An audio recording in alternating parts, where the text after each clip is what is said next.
इस कार्यक्रम के पुण्यार्चक हैं गुणायतन परिवार। गुणायतन परिवार द्वारा भोपाल में बड़ी सार्थक पहल की गई है, जिसमें बच्चों को संस्कार युक्त और गुणवत्तापूर्ण शिक्षा देने का मौका मिल रहा है। ये बच्चों की व्यवस्था की गई है, जिसमें 6वीं 7वीं के बच्चे इस साल लिए जाएंगे और 11वीं 12वीं और सीए फाउंडेशन के बच्चों को यहाँ रखा जाएगा। ये मेधावी छात्रों को प्रावीण्य के आधार पर उसे प्रविष्टि मिलेगी। पूरे देश भर से प्रविष्टि आएगी। प्रत्येक कक्षा में मात्र 30-30 बच्चों का ही चयन होगा और चयनित बच्चे वे होंगे जो अपनी प्रतिभा के बल पर चुने जाएंगे और उनको एक प्रकार की स्कॉलरशिप दी जाएगी। ये छात्रवृत्ति के तहत पढ़ेंगे। गुणायतन के समाज कल्याण की दिशा में एक बहुत अच्छी पहल है और ये सार्थक पहल है। इसकी शुरुआत भोपाल से हो रही है। ये भोपाल वालों के लिए बहुत गौरव का विषय है। इसके लिए गुणायतन के साथ विद्यासागर इंस्टीट्यूट और सेज और एपीटी, इन तीनों को भी मैं बहुत बहुत आशीर्वाद देता हूँ।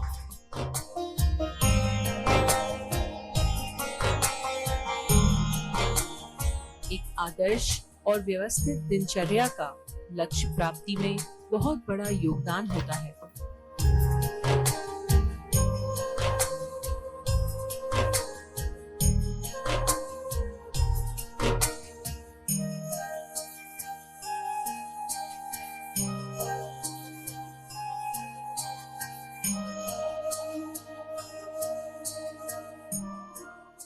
बुद्ध के जीवन काल का एक प्रसंग है। श्रावस्ती नरेश बुद्ध के चरणों में पहुंचा। बुद्ध उन दिनों कौशाम्बी में थे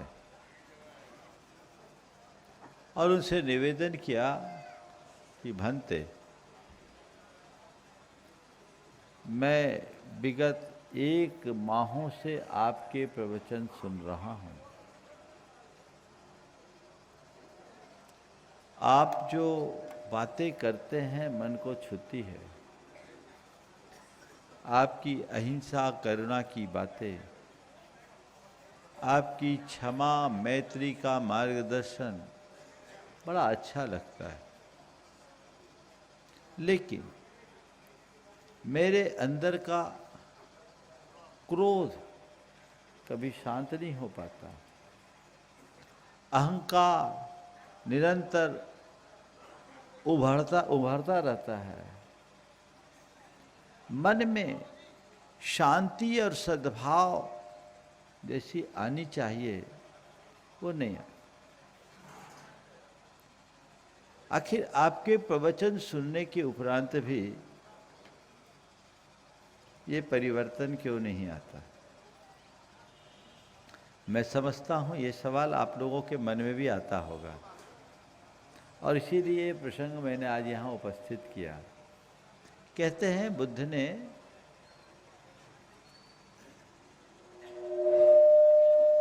कौशाम्बी नरेश से कहा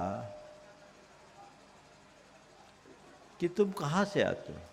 बोले कौशाम्बी से आते हो। यहाँ से कौशाम्बी कितनी दूर है? उसने हिसाब लगा के बता दिया, इतनी दूर। इतनी दूरी पूरी करने पर कौशाम्बी से श्रावस्ती आ जाता है? बोले हाँ आ जाता है। श्रावस्ती से कौशाम्बी लौटने में भी इतनी दूरी पूरी करनी पड़ती है? बोले हाँ भंते उतनी ही करनी पड़ती है। तुम रोज इतनी दूरी करके पूरी करके यहाँ आते हो? बोले हाँ। लौटते भी इतनी दूरी पूरी करके? बोले जी। बुद्ध ने कहा ये बताओ, क्या इस चर्चा से तुम श्रावस्ती पहुंच जाओगे? बोले नहीं गुरुदेव, ऐसी चर्चा से कब कैसे पहुंचेंगे तो तब जब हम चलेंगे। तो बुद्ध ने कहा यही तो मैं तुम्हें समझाना चाह रहा हूं। केवल प्रवचन सुनने से क्या होगा? असर तो तब होगा जब चलोगे। क्या करोगे? चलोगे। प्रवचन सुनना अच्छी बात है, पर केवल प्रवचन सुनना मात्र पर्याप्त नहीं है। हम लोग धर्म की चर्चा करते हैं, है ना? लेकिन संत कहते हैं कोरी चर्चा हमारे जीवन के लिए लाभप्रद नहीं है। चर्चा के साथ चेष्टा होनी चाहिए। आज 4 बातें आप सबसे करूंगा। चर्चा, चेष्टा, चिंता, चिंतन। क्या है? चर्चा, चेष्टा, चिंता, चिंतन। कोरी चर्चा में कभी किसी प्रकार का समाधान नहीं मिलता। चर्चा, विमर्श समाधान का रास्ता दिखा सकता है, लेकिन मार्ग चर्चा से नहीं, चलने से पूरा होता है। आप लोग अपने मन में उतर करके देखिए, कितनी धर्म चर्चा करते हो और सुनते हो? बोलो। और सिरवानी वाले तो कुछ ज्यादा ही प्रेमी दिखते हैं, है ना? कल मुझसे बहन जी कह रही थी कि यहाँ के लोगों को प्रवचन की बड़ी रुचि है। हमने कहा बिल्कुल ठीक है, पर भैया दुकान में 2 तरह की भीड़ होती है, एक माल देखने वालों की, एक माल खरीदने वालों की। दुकानदार को निहाल कौन करता है? तो अभी खरीदार कम दिख रहे हैं देखने वाले ज्यादा हैं। बने तो देखे हम 6 दिन से तो हम देख रहे। चर्चा में रुचि अच्छी बात है, पर केवल चर्चा की रुचि अच्छी बात नहीं है। हम धर्म के क्षेत्र में कितनी चर्चाएं सुन रहे हैं, पर अभी भी कई लोग पहली क्लास में हैं। 30 बरस पहले तुम्हारी जो धार्मिक चर्या थी, आज उलट कर देखो 30 बरस में कुछ परिवर्तन हुआ कि जहां के तहां है? हुआ है तो अच्छा है, और नहीं हुआ है तो ये चिंतनीय है। परिवर्तन करने की आवश्यकता और अपेक्षा है। अंतर उतर करके देखने की जरूरत है। मैंने इतने दिनों में आखिर क्या पाया? 30 बरस पहले वही रात्रि भोजन के त्याग का नियम था। अभी तो कई ऐसे हैं जो 30 बरस में भी नहीं बदले। धर्म चर्चा बहुत बढ़ चढ़ करके करते हो, लेकिन चर्या कितनी? चर्चा हम बढ़ चढ़ कर रहे हैं, लेकिन चर्या कितनी? उम्र पक जाने के बाद भी अगर हम त्याग, तप, संयम और कुलाचार के प्रति दृढ़ नहीं हुए, तो हमारा उद्धार कैसे होगा? विचार करने की बात केवल इतनी है। एक स्थान पर मैं था, उत्तर भारत की बात है, वहाँ के अध्यक्ष को प्रधान कहते हैं। प्रधान थे 80 वर्ष के, बहुत अच्छी पर्सनालिटी। और वो चर्चा में उन्होंने कहा, महाराज रात 11 बजे जब तक 2 मिस्सी पराठे नहीं खा लेता तब तक नींद नहीं आती। 80 वर्ष का व्यक्ति कह रहा है कि रात 12 बजे जब तक 2 मिस्सी पराठे नहीं खा लेते तब तक नींद नहीं आती। वहीं उसका 18-20 वर्ष का पोता बैठा था, वो रात में पानी नहीं पीता था। 80 वर्ष का दादा जो समाज का प्रधान है, वो कह रहा है रात 12-11 बजे जब तक 2 मिस्सी पराठे नहीं खा लेता तब तक नींद नहीं आती, और 20 साल का उसका पोता वो रात में पानी नहीं पीता, बाजू में बैठा था। मैंने कहा इसको देखो और कुछ तो शर्म खाओ, इसको देखो और कुछ तो शर्म खाओ। उसने कहा महाराज दोष हमारा नहीं, गलती आपकी है। उनने कहा महाराज दोष हमारा नहीं, गलती आपकी है। मैंने कहा क्या मतलब? बोला आप इसकी उम्र में हमें क्यों नहीं मिले, इसकी उम्र में हमें क्यों नहीं मिले? अब तो हम पक्के पान हो गए महाराज। अब अंदर वैसे भाव नहीं आते। बात समझने की है। जब जागो तभी सवेरा, बदलाव होना चाहिए। मैं आपसे पूछता हूं, आप अपने व्यापार और कारोबारी क्षेत्र में रुकना चाहते हो क्या? रुकना चाहते हो कि बढ़ना चाहते हो? डेली ग्रोथ चाहिए, ग्रोथ ग्रोथ ग्रोथ। अच्छी बात है, मुझे भी कोई ऐतराज नहीं है, तुम ग्रोथ करो और कर ही रहे हो। आज जहां आपकी स्थिति है 30 वर्ष पहले वैसी नहीं थी। 30 वर्ष से आप बहुत आगे बढ़ गए और आगे बढ़ने की प्लानिंग भी होगी। लेकिन 30 वर्ष पहले जितना धर्म काम करते थे, धर्म की चेष्टा थी, उससे कितनी वृद्धि हुई ये तो देखो। कितनी वृद्धि, उसका हिसाब नहीं लगाते। धन लाभ की चेष्टा है, धर्म लाभ की भी चेष्टा होनी चाहिए।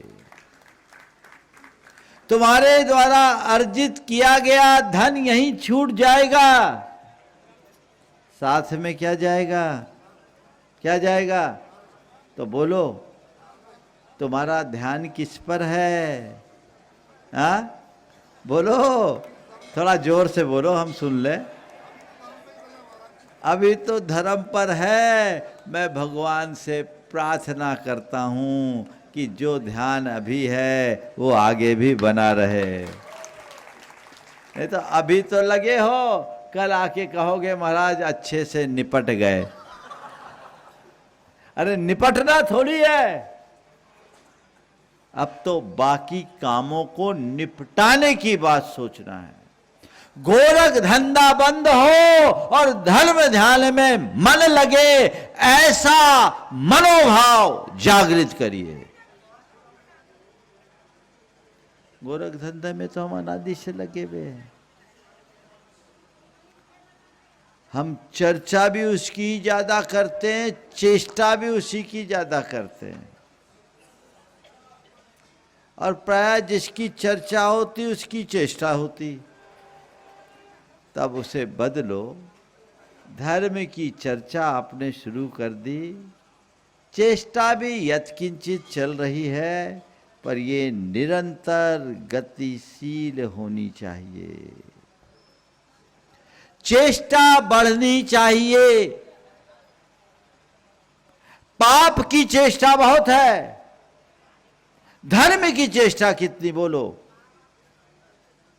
और आप देखो, जब कोई धर्म का कार्य करना होता है तो उसके लिए आपको बहुत उत्साहित करना पड़ता है, और पाप का काम करने के लिए कोई प्रेरणा की जरूरत होती क्या? उसके लिए मन पहले से तैयार, क्योंकि हमारे संस्कार वैसे बने हुए हैं। संत कहते हैं कि उसी संस्कार को परिवर्तित करो। पाप रुचि को धर्म रुचि में परिवर्तित कर दो। जब तुम्हारी रुचि प्रगाढ़ होगी, उत्साह जगेगा, तभी तुम धर्म की चेष्टा कर पाओगे।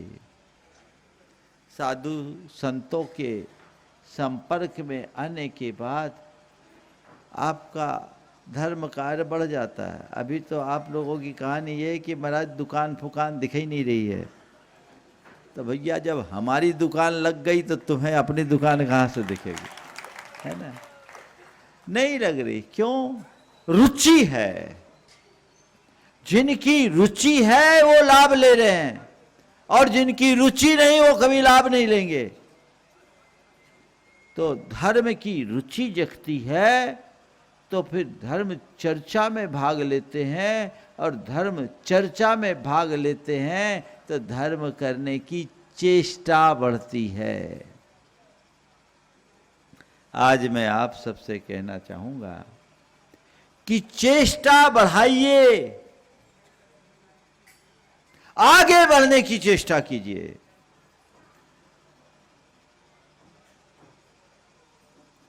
मैं जहां कल था आज उससे मुझे आगे बढ़ना है, रुकना नहीं है, चलना है, बस चलते जाना है।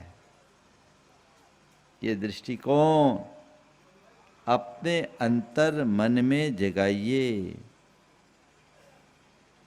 चरे वेती, क्योंकि मार्ग यही है। रोज भगवान से एक प्रार्थना करो कि प्रभु आपके चरणों में, आपकी शरण में आकर मैंने मार्ग तो देख लिया, पर अभी इतना हतबुद्धि हूं कि उस मार्ग में चलने का साहस और पराक्रम नहीं जुटा पा रहा हूं। मुझ में ऐसी बुद्धि जगा दो, ऐसी शक्ति जगा दो कि मैं उस मार्ग में पूर्ण पराक्रम के साथ आगे बढ़ सकूं, आगे बढ़ूं। आपका बताया हुआ मार्ग है कि अहिंसा, संयम और तप ही धर्म है। मैं उस धर्म को अच्छे से धार कर अपने जीवन को अहिंसामय, संयममय और तपोमय बना सकूं, ये प्रार्थना करो और उस दिशा में आगे बढ़ने का प्रयत्न करो। मुझे रुकना नहीं है, आगे बढ़ना है, ये मन में उमंग जगाओ, तब जीवन का आनंद आएगा। उम्र पक जाने के बाद भी लोग नहीं बदलते। अभी भी यहाँ कई ऐसे होंगे 70, 75, 80 पार कर गए, लेकिन अभी भी उनके रात्रि में चारों प्रकार के आहार का त्याग नहीं होगा, है ना? वो ही बोल रहे कि आप पहले कहे, गलती तो महाराज ही की, तुम्हारी तो कभी है नहीं। फल आहार के नाम पर फुल आहार कर लेते। बोलो, अभी चल रही होगी गजक, वो भी कई तरह की।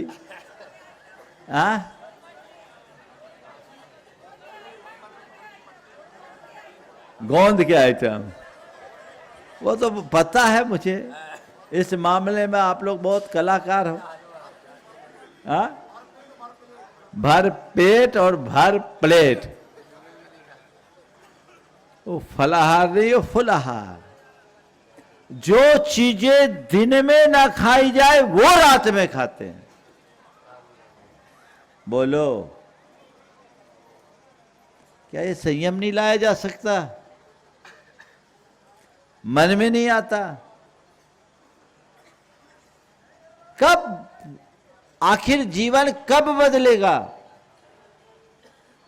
अपने अंदर की आसक्ति मिटा दो, अभी बदल जाएगा। खाते खाते तो पूरा जीवन बीत गया। जिस कृत्य में हिंसा है, जो हमारे कुलाचार के विरुद्ध है, उसे क्यों करूं? अभी भगवान को आहार देने जा रहे हैं आप लोग। भगवान को आहार देने वाले कम से कम भगवान के पक्के अनुयायी तो बनो। रात्रि भोजन का जीवन पर्यंत त्याग करने वाले ही भगवान को आहार दे पाएंगे।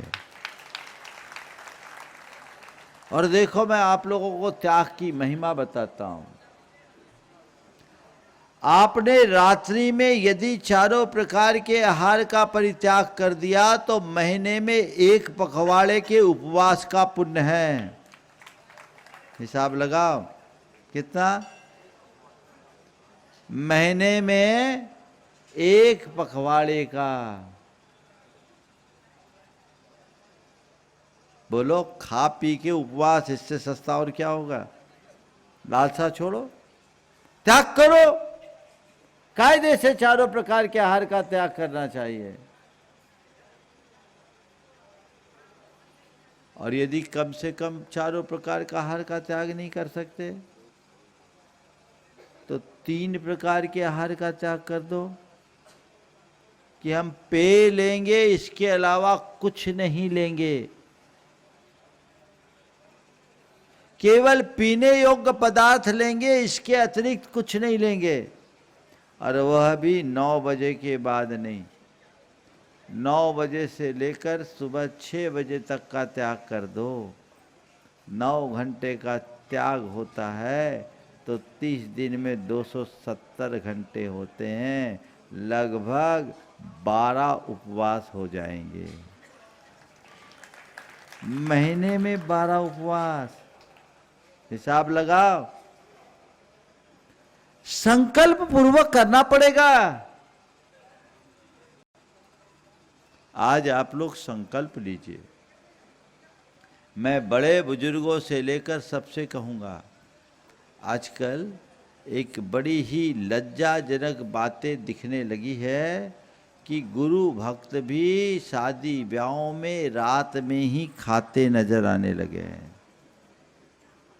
दिन में खाने वालों की संख्या अब जैनियों के यहाँ कम दिखने लगी है। बोलो, एक भाई ने मुझे बोला, अभी मैं भोपाल में था, बोले महाराज एक कार्यक्रम में गया तो बड़ी शर्म आ रही थी, हम 2 ही थे खाने वाले और जैनी के आ गए। मैंने अब अंथव वाले तो बचे ही नहीं। वे लोग जो रोज आहार देने वाले हैं, क्यों? आगे तो बढ़ो। ये मत मानना कि रात्रि भोजन त्याग दिए तो सब कुछ मिल गया। लेकिन जिसने रात्रि भोजन नहीं त्यागा उसे कुछ नहीं मिला, ये मान के चलना। कुलाचार ही नहीं तो तुम्हारे जीवन में सदाचार कैसे आएगा। मद मांस मधु का त्याग तुम्हारे कुल की पहचान है।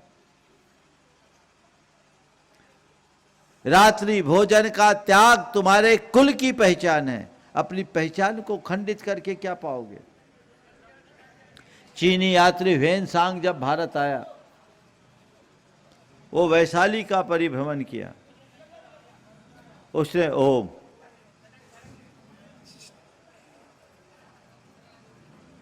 थोड़ा रास्ता बना दो ताकि बाद वालों को टोकना ना पड़े।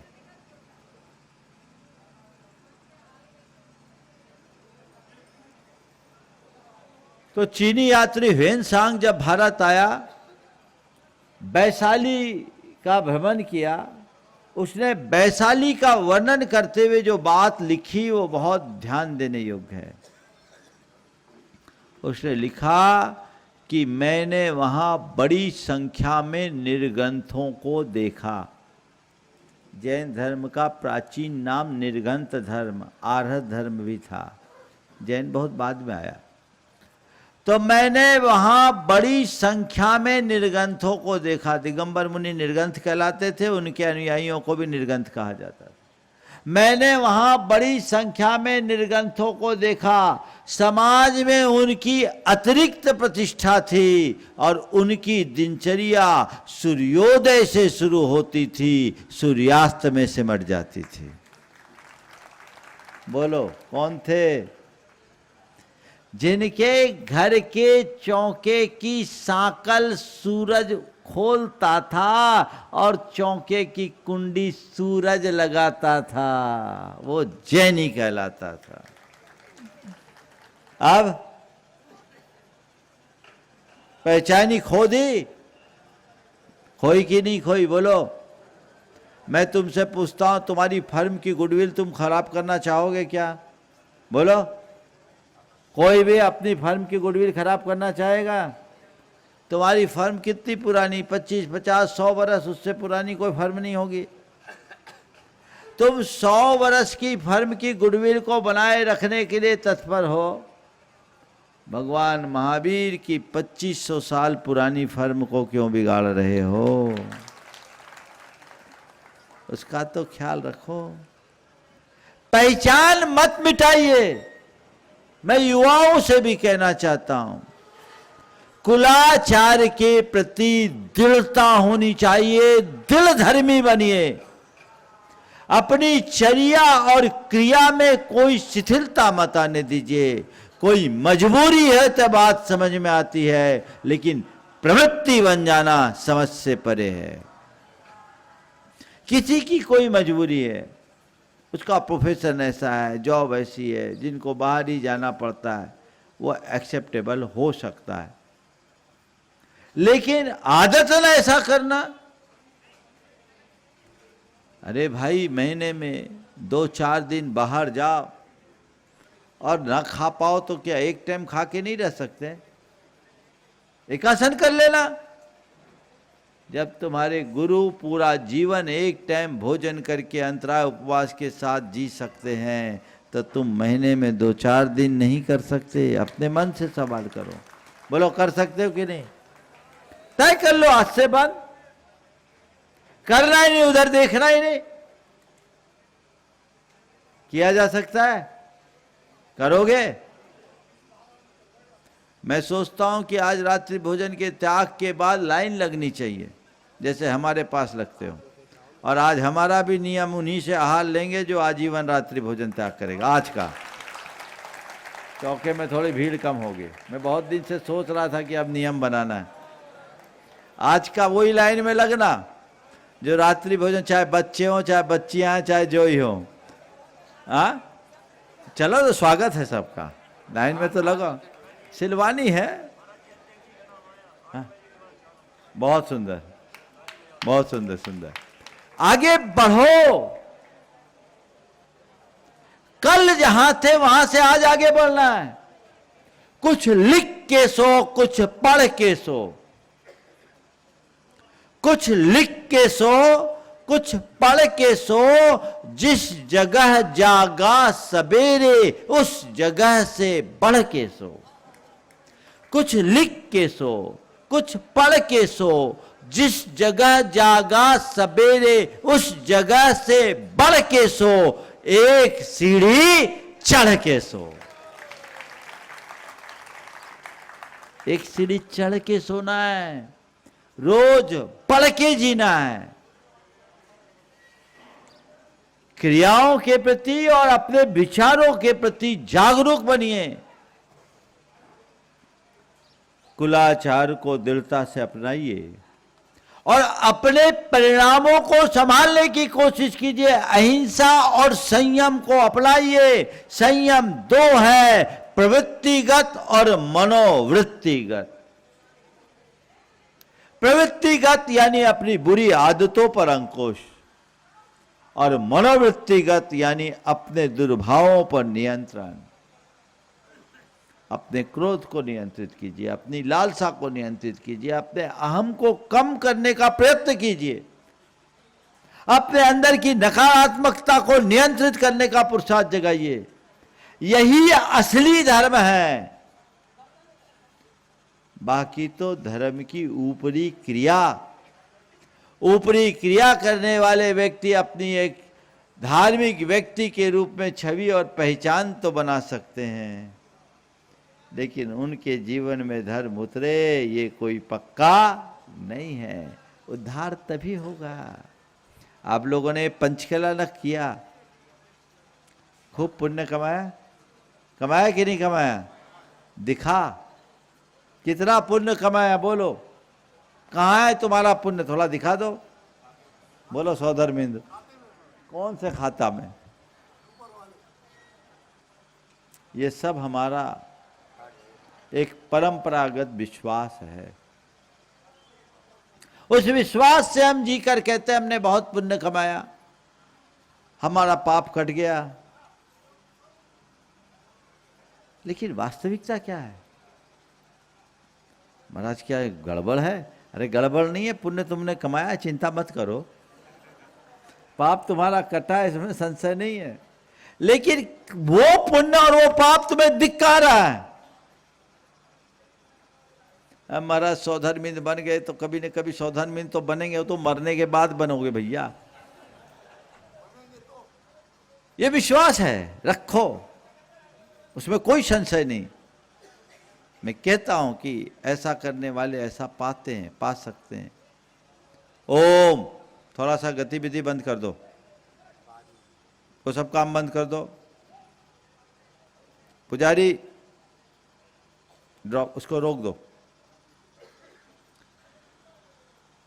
मैं आपसे कह रहा हूं, मैंने पुण्य अर्जित किया, मेरा पाप कटा, इसका प्रत्यक्ष अनुभव क्या है? परोक्ष फल है पुण्य उपार्जन, वो तो अंदर कर्म है, ना हमें पुण्य दिखता ना पाप दिखता, केवल विश्वास और धारणा है। पर मैं चाहता हूं कि पुण्य और पाप दिखे। पुण्य है क्या? पवित्रता का नाम पुण्य है। और पाप क्या है? कलुषता पाप है।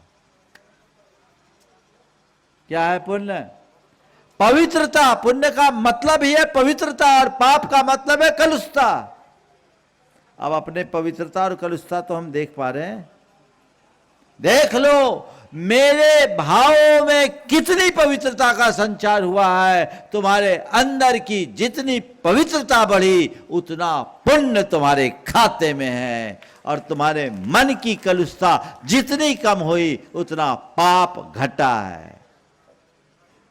ये खुद के प्रति ईमानदार बन के हमें अपना लेखा जोखा करना है, उसे देखना है, तो जीवन बदलेगा, तब जीवन संवरेगा। तो मैं पुण्य के क्षेत्र में आगे बढ़ूं, मेरे भाव विशुद्धि बढ़े, अहोभाव की वृद्धि हो, मेरे परिणामों में निर्मलता हो, मेरे अंदर सकारात्मकता हो, मेरे अंदर संयम का भाव जागे, मेरी मनोवृत्ति निखरे, ये धर्म की चर्या है। देखो कोई भी पुण्यानुष्ठान का 4 प्रत्यक्ष लाभ बताता हूं। पहला अहोभाव की वृद्धि, पवित्रता की वृद्धि। दूसरा अहम भाव का विनाश, अहम भाव घटना चाहिए। तीसरा धर्म श्रद्धा में वृद्धि। इस अनुष्ठान के पहले मेरी जितनी श्रद्धा थी अब उससे श्रद्धा बढ़नी चाहिए। श्रद्धा बढ़ेगी तो क्रियाएं भी बढ़ेगी, अनुष्ठान भी बढ़ेगी। पहले मैं रोज मंदिर नहीं आता था तो अब रोज आऊंगा। पहले अभिषेक नहीं करता था, अभिषेक करूंगा। पहले अभिषेक करता था, पूजन करूंगा। पहले मैं कोई नियम संयम नहीं लेता था, अब नियम संयम लूंगा। अब अष्टमी चतुर्दशी को एकासन करूंगा, शक्ति के अनुसार उपवास करूंगा, सामायिक का अभ्यास करूंगा, स्वाध्याय का प्रयास करूंगा, और गुरुजनों के सत्संग को बढ़ाऊंगा, रात्रि भोजन को त्याग करूंगा। ये कौन बताएगा? ये तुम्हारे अंदर की श्रद्धा तुम्हें उत्प्रेरित करेगी। श्रद्धा बढ़े। और चौथा है बुराइयों का त्याग। क्या? अपनी बुराइयों का त्याग शुरू करो। एक लक्ष्य बना लो, भगवान अब हमने आपकी प्रतिष्ठा करके आपको बिठाल दिया है, तो अब मेरी दिशा केवल आपकी दिशा रहेगी। अब मैं आपकी ओर चलूंगा, मैं उधर चलूंगा जिधर का आपने मार्गदर्शन दिया, उधर अब एक कदम भी रखने की कोशिश नहीं करूंगा जिसका आपने निषेध किया है। ऐसा भाव जगा लीजिए तो जीवन में आनंद ही आनंद होगा। तो चर्चा के साथ क्या करना है? क्या करना है? चेष्टा। शुरू हो गई ना? चेष्टा चर्या है, धर्म की चेष्टा, आगे बढ़ने की चेष्टा। हमारे यहाँ बहुत सुव्यवस्थित व्यवस्था बताई है शास्त्रों में। ब्रह्मचर्य आश्रम, गृहस्थाश्रम, वानप्रस्थ संन्यास। अब गृहस्थाश्रम नहीं है, ग्रस्ताश्रम हो गया। ग्रस्त, ग्रसित हो गए सब। वानप्रस्थी तो अब कोई बनते ही नहीं, तो सन्यास कहां से होगा? अस्पताल में मरोगे और क्या होगा? मोड़िए, दायित्व को पूर्ण करने के बाद स्वयं के उत्तरदायित्व को पहचानिए, उसे पूरा करने का प्रयत्न कीजिए और जीवन को चिंता मुक्त बनाकर चिंतन में लगिए। चिंता और चिंतन की बात फिर कर लूंगा। इस कार्यक्रम के पुण्यार्जक गुणायतन परिवार। गुणायतन परिवार द्वारा भोपाल में बड़ी सार्थक पहल की गई है, जिसमें बच्चों को संस्कार युक्त और गुणवत्तापूर्ण शिक्षा देने का मौका मिल रहा है। ये बच्चों की व्यवस्था की गई है, जिसमें 6वीं 7वीं के बच्चे इस साल लिए जाएंगे और 11वीं 12वीं और सीए फाउंडेशन के बच्चों को यहाँ रखा जाएगा। ये मेधावी छात्रों को प्रावीण्य के आधार पर उसे प्रविष्टि मिलेगी। पूरे देश भर से प्रविष्टि आएगी। प्रत्येक कक्षा में मात्र 30-30 बच्चों का ही चयन होगा और चयनित बच्चे वे होंगे जो अपनी प्रतिभा के बल पर चुने जाएंगे और उनको एक प्रकार की स्कॉलरशिप दी जाएगी। ये छात्रवृत्ति के तहत पढ़ेंगे। गुणायतन के समाज कल्याण की दिशा में एक बहुत अच्छी पहल है और ये सार्थक पहल है। इसकी शुरुआत भोपाल से हो रही है। ये भोपाल वालों के लिए बहुत गौरव का विषय है। इसके लिए गुणायतन के साथ विद्यासागर इंस्टीट्यूट और सेज और एपीटी, इन तीनों को भी मैं बहुत बहुत आशीर्वाद देता हूँ।